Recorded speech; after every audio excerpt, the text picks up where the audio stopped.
Hello friends, good morning and welcome back my channel साथी all work.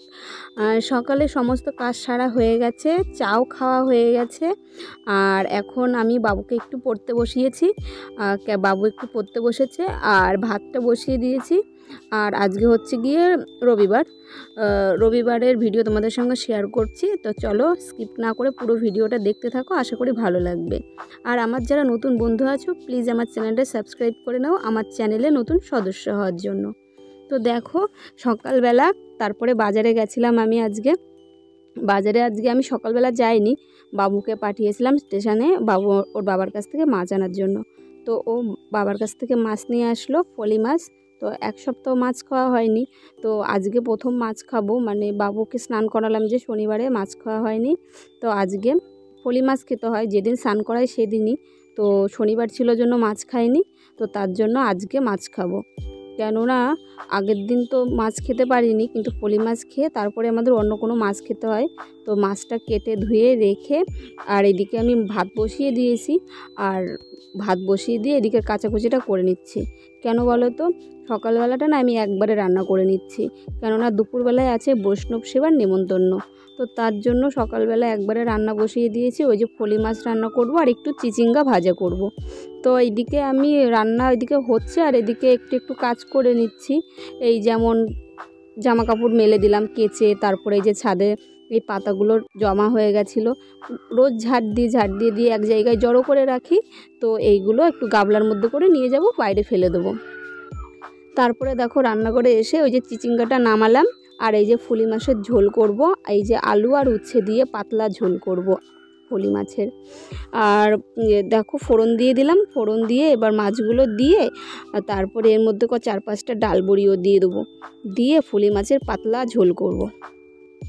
আসলে এই এক সপ্তাহ যে মাছ খাইনি, তবে মাছটা না বেশি কেমন যেন আস্তে আস্তে গন্ধ লাগছে, খেতে একটু ইচ্ছে করছে না যে মাছ খাবো।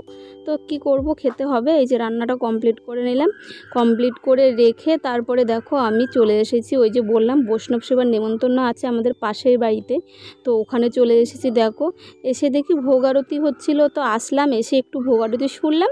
ভোগ আরতি শুনে তারপরে যে খাওয়া দাওয়া করে আবার বাজারে যেতে হবে বিকেলবেলা 5টার সময়, আবার বাজারে যাওয়ার আছে।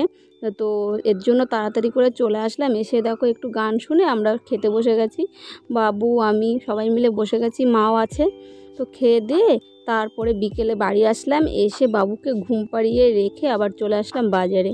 তো বাজারে আমাদের একটা জনসভার আয়োজন করা হয়েছে।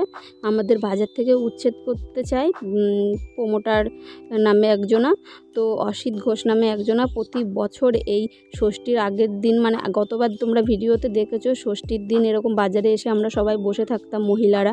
তো এবারও তাই করেছে।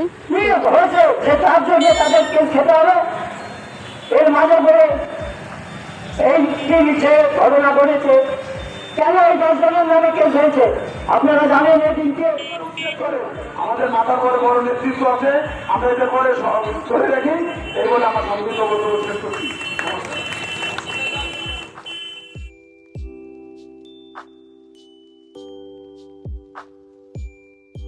তো যাই হোক, তারপরে বাড়িতে চলে আসলাম। আর বাড়িতে এসে মানে আসার সময় বাবুর জন্য একটুখানি থামস আপ নিয়ে আসলাম, যেহেতু বাবুকে বাড়িতে ঘুম পাড়িয়ে রেখে গেছিলাম। তো এর জন্য বাবুর জন্য একটুখানি থামস আপ নিয়ে আসলাম, ওদেরকে দিয়ে দিলাম আর আমিও খেয়ে নিলাম। আর মা গেছে একটু পাশের বাড়িতে, পাঠ হচ্ছে, যে বাড়িতে অনুষ্ঠান ছিল ওই বাড়িতে রাত্রেবেলা পাঠ আছে, ভাগবত পাঠ। তো ওখানেই মা গেছে। আর ভোলানাথ আমাদেরকে বাড়িতে নামিয়ে দিয়ে আবার চলে গেছে বাজারে, ওর আসতে অনেকটা দেরি হবে। আর আমরা যখন বাড়িতে এসেছিলাম তখন বাজে 9টা 9:30 ওরকম বাজে। আর এসেই দেখো বাবুকে একটুখানি থামস আপ দিলাম, খেয়ে ওর খেলা করছে, যেহেতু বাড়িতে ওকে ঘুম পাড়িয়ে রেখে গেছিলাম, অনেকক্ষণ ধরে ঘুমিয়েছে, ওর মনটা একদম ফ্রেশ আছে, খাটে শুয়ে গড়াগড়ি খাচ্ছে। আর এইদিকে আমি বসে আছি, রাত্রের রান্না বাড়াও নেই জানো তো। সকালে আমি এত চাল নিয়েছিলাম, এত বেশি হয়ে গেছে, সেই যে দুপুরবেলা তো খাইনি, ভাত রয়ে গেছে। আর ওগুলো তো আমি জল দিয়ে রেখেছিলাম, এখন কাঁঠাল দিয়ে পান্তা ভাত দিয়ে আমরা এখন সবাই খাবো। তো চলো আজকের ব্লগটা এইটুকুই, তো দেখা হচ্ছে।